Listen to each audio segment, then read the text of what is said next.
ओम साई राम। श्री साई सच्चरित्र अध्याय 27 भाग 3 अन्ना चिंचनीकर और मौसी बाई की कथा।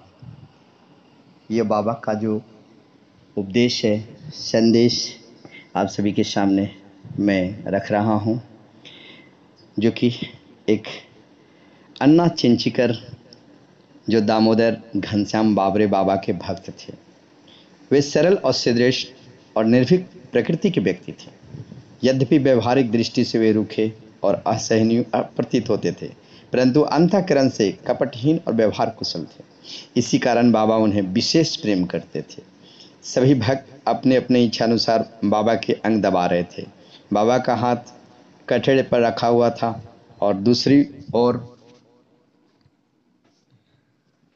ओर एक वृद्ध विधवा जो कि उनकी सेवा कर रही थी, जिनका नाम बेनुबाई कौजलगी था।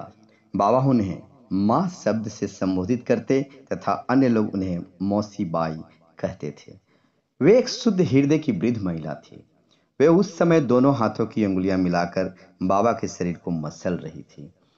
जब वे बलपूर्वक उनका पेट दबाती तो पेट और पीठ का प्रायः एकीकरण हो जाता था।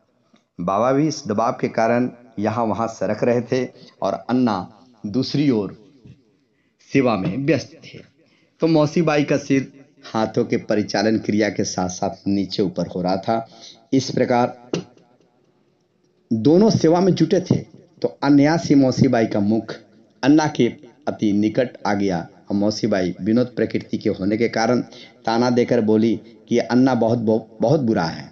यह मेरा चुंबन करना चाहता है। इसके बाल तो पक गए हैं, परंतु मेरा चुंबन करने में इसे तनिक भी लज्जा नहीं आती।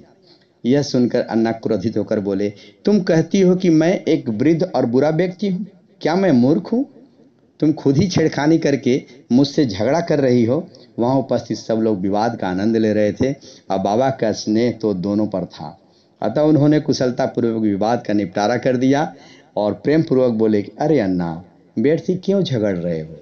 मेरी समझ में नहीं आता कि माँ का चुम्बन करने में दोष ही क्या है। बाबा के शब्दों को सुनकर दोनों शांत हो गए और सब उपस्थित लोग भी जी भर के ठहाका मार के बाबा के विनोद का आनंद लेने लगे। अब इससे आगे का जो है अंश अगले अंक में। तब तक के लिए ओम साई राम, जय जय साई राम। आप सब खुश रहिए, सुखी रहिए और संपन्न रहिए।